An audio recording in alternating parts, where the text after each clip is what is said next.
ہم کہہ رہے ہیں قرآن میں لکھا ہے ایاک نعبد و ایاک نستعین، یہ کہتے ہیں نہیں جی وہ سلطان باؤ نے تو کہا سن فریاد پیرا دیا پیرا. یعنی ہم آیت پڑھ رہے ہیں اور یہ آگے شعر پڑھ رہے ہوتے ہیں، ہم حدیث پڑھ رہے ہوتے ہیں، یہ کہانیاں اور واقعات سنا رہے ہوتے ہیں. اے پھر کیوں کیا جاندہ جی، اور اے پھر کیوں کیا جاندہ، وہ ہوندے ہی کدھر نہیں ہے. ہم رفع الیدین کی حدیثیں بیان کر رہے ہوتے ہیں، یہ کہتے ہیں جی وہ اے پھر کیوں کیا جاندہ ہے کہ وہ بت رکھ کے آندے سن، وہ سرکار کو پتہ نہیں، سانوں بھی نہیں پتہ کیوں کیا جاندہ ہے. اور بیان کرنے والے بھی ان ناسکے نے. جب سے ہم نے کہا کہ کوئی جھوٹی حدیث ہی سنا دیں، ضعیف چھوڑ دیں، جھوٹی حدیث کسی کتاب میں لکھی ہو، یعنی انگوٹھے چومنے والی جھوٹی حدیثیں ہیں لیکن کہیں لکھی ہوئی ہے موضوعات شریف میں. وہ گھڑی ہوئی حدیثوں کے اوپر جو کتاب لکھی ہے نا، ابن جوزی نے بھی لکھی، ملا علی قاری نے بھی لکھی، اور لوگوں نے بھی، کہ بڑی بڑی گھڑی ہوئی حدیثیں کون سی ہیں. لیکن یہ بغلوں میں بت رکھنے والی تو کوئی گھڑی ہوئی حدیث بھی نہیں ہے اور پبلک کے اندر مشہور ہے. پھر ہمیں بتانا پڑتا ہے کہ بھائی رفع الیدین تو نماز کا حسن ہے، حضور نے حکم دیا ہے جی. حکم کتنے ہے؟ اور ایک وہ دیوبندیوں کا مولوی ہے، وہ اس کا نام رکھا ہے دلیل کا بے تاج بادشاہ. اس کے تاج کے ساتھ جو میں نے کر دیا ہوا ہے نا، وہ کہتا ہے جی میں اتنے لاکھ انعام دوں گا کوئی رفع الیدین کا حکم دکھا دے. سرکار ہم انعام نہیں لیتے، آپ سے آپ کی آخرت کا سوال کرتے ہیں کہ توبہ کریں اپنے اس جھوٹ کے اوپر. ہم دکھاتے ہیں رفع الیدین کا حکم بخاری مسلم سے، لیکن پہلے آپ بات کو سمجھیں، یہ ایک مقدمہ ہے. صحیح بخاری اور مسلم کی متفقن علیہ حدیث ہے. نبی علیہ السلام نے فرمایا اللہ نے مجھے جوامع کلمات کے ساتھ بھیجا ہے، میں بات مختصر کرتا ہوں اور مفہوم گہرا. بخاری مسلم دونوں میں حدیث ہے انما الاعمال بالنیات، اعمال کا دار و مدار تو صرف نیتوں کے اوپر ہے. اب یہ ایک جملہ ہے، اس کے اوپر پوری کتاب لکھی جا سکتی ہے. یہ ہے جوامع کلمات، اس کو آپ ذہن میں رکھیں. اب آ جائیں بخاری مسلم دونوں میں حدیث ہے. مالک بن حویرث کہتے ہیں رضی اللہ تعالیٰ عنہ علیہ السلام، ہم چند نوجوان تھے، 20 دن کے لیے حضور کے پاس گئے، مہمان بن گئے. حضور کی وفات سے 1-1.5 سال پہلے غزوہ تبوک کے موقع پر مسجد نبوی میں ٹھہرے 20 دن تک. آپ کے صبح و شام آبزرو کیے. جب حضور نے دیکھا نا کہ اب ہمیں گھر کی یاد ستا رہی ہے، تو اچھے ٹیچر کی یہی نشانی ہے کہ اس سے پہلے کہ کوئی اکتا جائے خود ہی اسے بھیج دیا جائے. آج تو آپ کہتے ہیں نا حضور میں آپ کے زمانے میں ہوتا تو ہر وقت آپ کو وضو کرواتا رہتا. ایسا نہیں ہوتا، دنیا میں ایسے نہیں معاملات چلتے. تو وہ کہتے ہیں ہمیں اپنے ماں باپ یاد آنا شروع ہو گئے. تو حضور نے جب یہ دیکھا نا کہ اب یہ ان کا انٹرسٹ لوز ہو رہا ہے، تو آپ نے کہا کہ سب کو اکٹھا کر کے کہا کہ اب اپنے گاؤں ایریا میں واپس چلے جاؤ. جب جانا تو جب نماز کا ٹائم ہو تو تم نے مجھے 5 وقت نماز پڑھتے ہوئے دیکھا ہے، ان اوقات میں تم نے نماز پڑھنی ہے. ایک بندہ اذان دے گا جو زیادہ قرآن جانتا ہے اور عمر میں بھی بڑا ہو، وہ تمہاری امامت کروائے. اور صلو کما رأیتمونی اصلی، اور نماز تم نے ویسے پڑھنی ہے جس طرح مجھے تم نے نماز پڑھتے ہوئے دیکھا ہے. کلیئر ہو گیا؟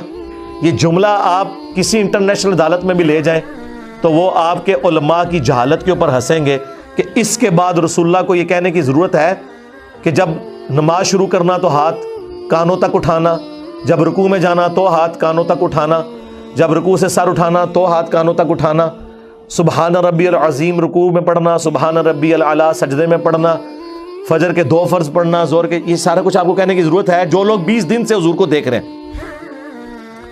اس کے بعد صرف ایک ہماری ذمہ داری ہے کہ جس شخص کو حضور نے یہ کہا نا تم نے نماز ویسے اسٹیبلش کرنی ہے جس طرح مجھے تم نے دیکھا ہے، ہم اس شخص سے یہ بتا دیں کہ حضور کو نماز پڑھتے ہوئے اس نے کیسے دیکھا ہے. پھر کام ختم ہو گیا نا. رفع الیدین کا حکم آ جائے گا نا بیچ میں، جب آپ نے کہا تم نے نماز اس طرح پڑھنی ہے جس طرح مجھے پڑھتے ہوئے دیکھا، جوامع کلمات ہو گئے. تو سرکار مالک بن حویرث سے پوچھ لیں، بخاری مسلم دونوں میں موجود ہے کہ مالک بن حویرث رضی اللہ تعالیٰ عنہ کہتے ہیں کہ جب نبی علیہ السلام نماز شروع کرتے تو دونوں ہاتھ کانوں تک اٹھاتے. بخاری میں صرف ہے کہ اٹھاتے، مسلم میں ہے کانوں تک. اور بخاری میں عبداللہ بن عمر کی جو حدیث ہے اس میں ہے کندھوں تک. ہتھیلیاں کندھوں کی سیدھ میں، انگلیاں کانوں کی سیدھ میں، یا یوں بھی اٹھا سکتے ہیں، کانوں تک اٹھاتے. اور رکوع میں جاتے وقت کانوں تک اٹھاتے، اور رکوع سے سر اٹھاتے تو کانوں تک اٹھاتے. مالک بن حویرث خود نماز کا طریقہ سکھا رہے ہیں, بلکہ بخاری میں الفاظ ہیں, وہ کہتے ہیں نماز کا میرا ارادہ نہیں تھا, میں تمہیں نماز سکھانے کے لیے بتا رہا ہوں کہ میں نے نبی الاسلام کو اس طرح نماز پڑھتے ہوئے دیکھا ہے رفع الیدین کے ساتھ. اور ایون بخاری میں جلسہ استراحت آیا ہے کہ مالک بن حویرث پہلی اور تیسری رکعت میں اس وقت تک نہیں کھڑے ہوتے تھے دوسری اور چوتھی رکعت کے لیے جب تک بیٹھ نہ جائیں دوسرا سجدہ کر کے بھی. ویسے تو الگ سے بھی بخاری میں حکم ہے, نبی الاسلام نے ایک تیزی سے صحابی کو نماز پڑھتے ہوئے دیکھا تو فرمایا دوبارہ پڑھو, تم نے نماز نہیں پڑھی. 3 دفعہ ہوا تو چوتھی دفعہ آپ نے جب اس کو نماز کا طریقہ سکھایا تو اس میں آپ نے فرمایا پوری تفصیل کے ساتھ ہے. جب آپ سجدے پہ پہنچے فرمایا پہلا سجدہ کرو پھر سکون سے بیٹھ جاؤ, پھر دوسرا سجدہ کرو پھر سکون سے بیٹھو اور پھر اگلی رکعت کے لیے کھڑے ہو. اس میں جلسہ استراحت کا ذکر موجود ہے. مالک بن حویرث کہتے ہیں میرا ارادہ نہیں تھا, میں صرف نماز سکھانے کے لیے تمہیں بتا رہا ہوں. اور مالک بن حویرث وہ ہیں جو حضور کی وفات سے 1-1.5 سال پہلے مسلمان ہوئے ہیں, اور آپ کو دیوبندی بریلوی حنفی کہانی کرا رہے ہیں جی مکے میں رفع الیدین ہوتا تھا, مدینے میں منع ہو گیا. اور رفع الیدین کے جتنے راوی ہیں نا میجورٹی وہ ہیں جو فتح مکہ کے بعد مسلمان ہوئے ہیں, ہجرت مدینہ نہیں, فتح مکہ کے بعد 8 ہجری کے بعد. وائل بن حجر کی حدیث ہے مسلم شریف میں, ابو داؤد میں, بلکہ وائل بن حجر تو پھر 1 سال بعد ابو داؤد میں سنن نسائی میں آیا کہ دوبارہ آئے. وہ کہتے ہیں میں نے سردیوں میں دیکھا کہ صحابہ کرام چادروں کے اندر سے رفع الیدین کر رہے ہوتے تھے. اس سے یہ بھی مسئلہ پتہ چل گیا کہ چادر کے لیے ہاتھ باہر نکالنے کی ضرورت نہیں, اندر سے بھی رفع الیدین ہو سکتا ہے. 8 ہجری میں بندہ مسلمان ہو رہا ہے, 9 ہجری میں وہ دوبارہ سردیوں کے موسم میں حضور کی نماز دیکھنے کے لیے آیا مدینہ شریف اور رفع الیدین سے پڑھتے ہوئے دیکھ رہا ہے. تو مسوق کس ٹائم ہوا ہے؟ کوئی نہیں ہوا سرکار.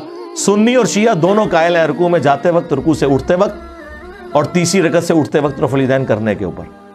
یہ دلیل کے بے تاج بادشاہ جو ہے نا, ان کے تاج کی حقیقت یہ ہے جو میں آپ کو بتا رہا ہوں. یہ لوگوں کا علمی لیول ہے جی. رفع الیدین کا حکم دکھائیں جی, دکھا دیا.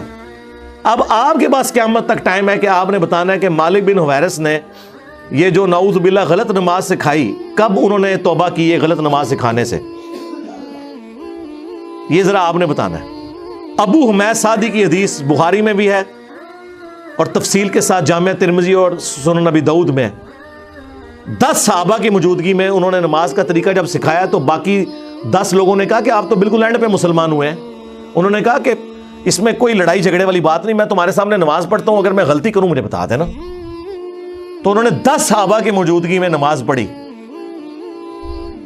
اس سے یہ بھی ثابت ہو گیا کہ وہ شخص نماز کا طریقہ بیان کر رہا تھا جو اینڈ پہ مسلمان ہوا, اور باقی صحابہ کہہ رہے ہیں تو بالکل آخر میں آیا. اور پھر جب وہ نماز کا طریقہ بتا چکے تو 10 نے بیک زبان کہا کہ آپ نے بالکل صحیح نماز پڑھی, رسول اللہ اسی طرح نماز پڑھا کرتے تھے.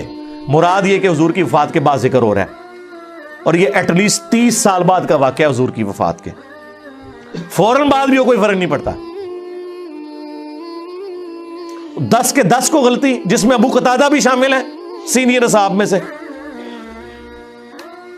اس میں انہوں نے رفع الیدین کا ذکر کیا ہے, جلسہ استراحت کا ذکر کیا ہے, تورک بیٹھنے کا ذکر کیا ہے چوتھی رکعت میں, بائیں سرین پہ بیٹھ کے دایاں یعنی پاؤں کھڑا کر کے اس کے نیچے سے بائیں پاؤں کو گزارنا. اور ابو داؤد میں تو الفاظ ہیں کہ جب نبی علیہ السلام نماز کا ارادہ کرتے تو نبی علیہ السلام قبلہ رخ کھڑے ہوتے اور اپنے ہاتھوں کو کندھوں تک بلند کرتے, یہاں تک کہ ہر ہڈی اپنی جگہ پر جب واپس آ جاتی پھر آپ قرات شروع کرتے. اس سے میں نے ثابت کیا کہ انہوں نے ہاتھ چھوڑ کے نماز پڑھی ہے, کیونکہ جب بھی کوئی نماز شروع کرنے کا ارادہ کرتا ہے تو ہاتھ باندھ کے نہیں نماز پڑھتا, یوں کھڑا ہوا ہے اور وہ نماز یوں شروع کرتا ہے اور ہر ہڈی اپنی جگہ پر واپس آ جاتی. یہاں موقع تھا وہ کہتے ہیں کہ ہر ہڈی دایاں ہاتھ بائیں پر آ جاتا, نہیں, انہوں نے کہا اپنی واپس اپنی جگہ پہ آ جاتی.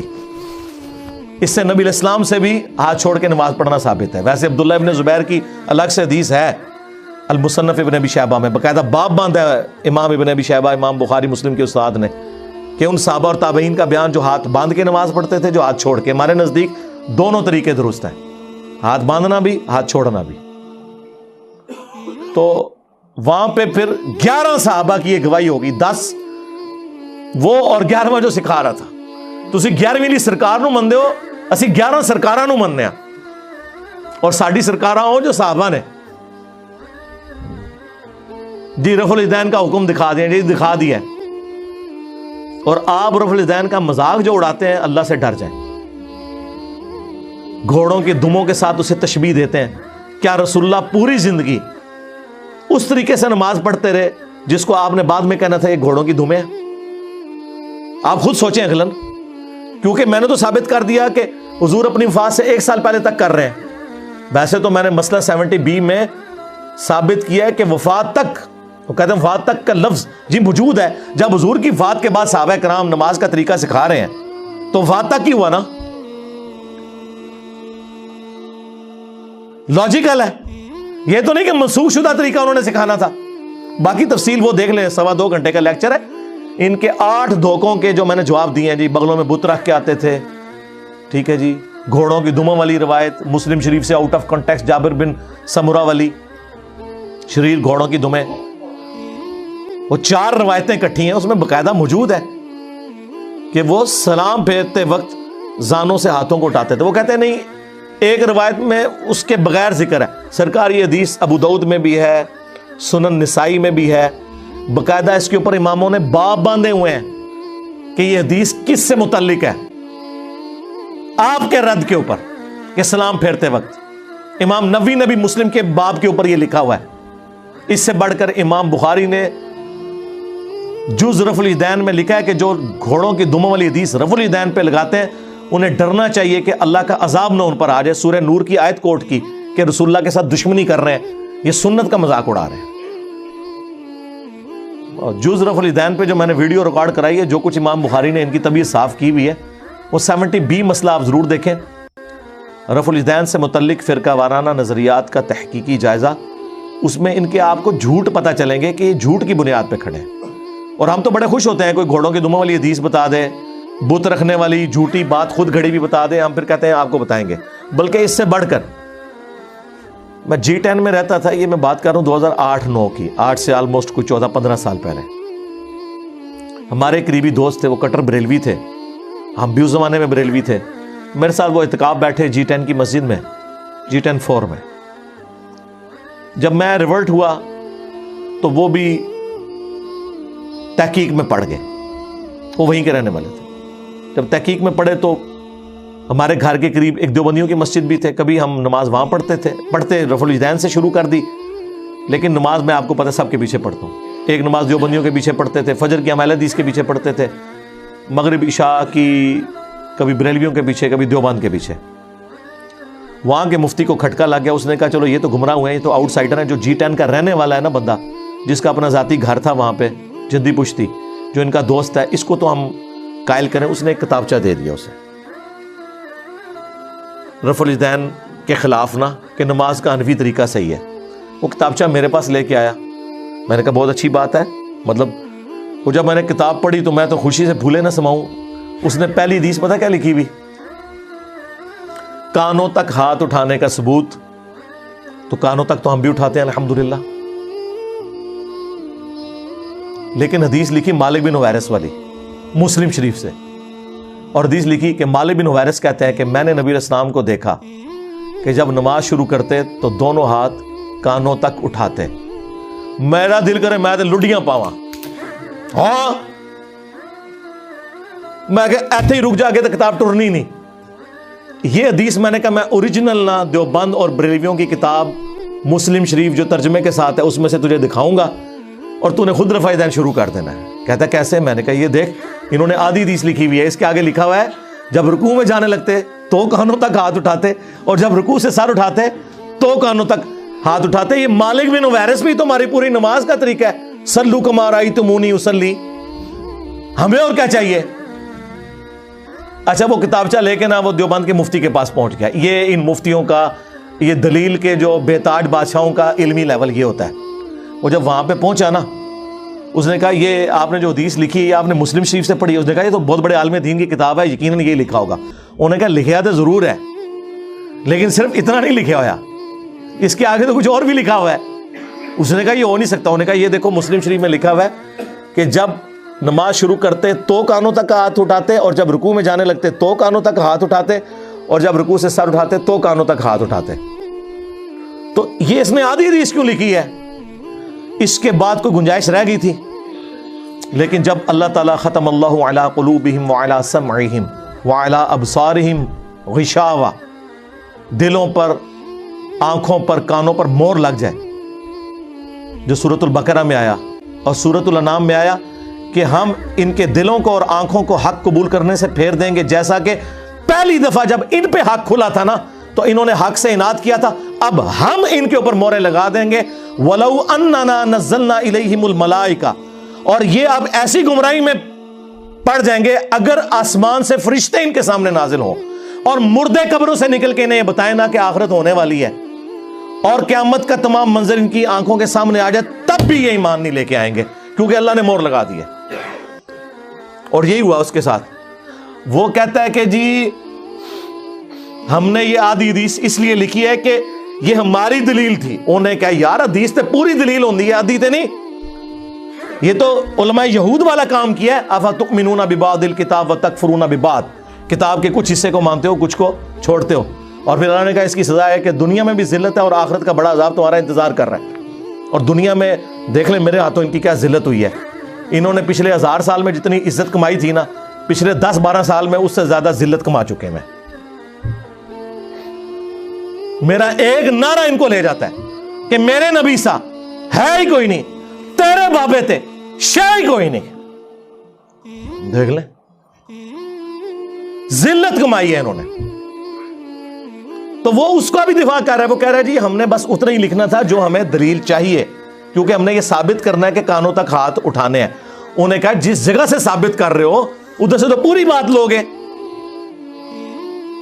یہ ہو سکتا ہے کہ آپ قرآن سے آدھی بات لیں کہ نماز کے قریب مت جاؤ، اور آپ کہیں کہ میں نے یہی بات ثابت کرنی تھی کہ نماز کوئی ضروری نہیں۔ ہم کہیں گے آگے لکھا ہے جب تم نشے کی حالت میں ہو، یہی کہیں گے نا۔ تو یہ کرتے ہیں، اور چونکہ ان کو بڑوں سے یہی عادت پڑی ہوئی ہے آدھی باتیں بیان کرنے کی، آدھی کاٹنے کی، اس لیے میرے بھی آدھے کلپ کاٹ کے نا متنفر کروانے کی کوشش کرتے ہیں، اور مجھے کوئی فرق نہیں پڑتا۔ میں نے آپ کو بارہا بتایا ہے کہ مجھ سے بچنے کا طریقہ یہ ہے کہ اپنی زبانیں بند رکھیں۔ اگر زبان آپ کھولیں گے میں تو انہوں کار تک پہنچا کے آواں گا، منجی ٹھوک دیں گا تو میں ذہن رکھیو، بلکہ ٹھوک دیتی ہے اللہ فضل۔ جتنا بولو گے، جتنا چیخو گے، کیونکہ میں نے تو پھر جواب دینا نا، آپ میرے پہ الزام لگائیں گے تو میں آپ کو پھر کلیئر کروں گا کہ بھائی یہ بات لکھی ہوئی تھی، یہ تو یہ کہہ رہے تھے۔ تو اینڈ رزلٹ یہ ہے کہ جھوٹے بندے کی تو ایک نہ ایک دن موت ہو ہی جاتی ہے، اور ذلت کی موت ہوتی ہے، جس طرح ان فرقوں کی موت ہوئی ہے الحمدللہ۔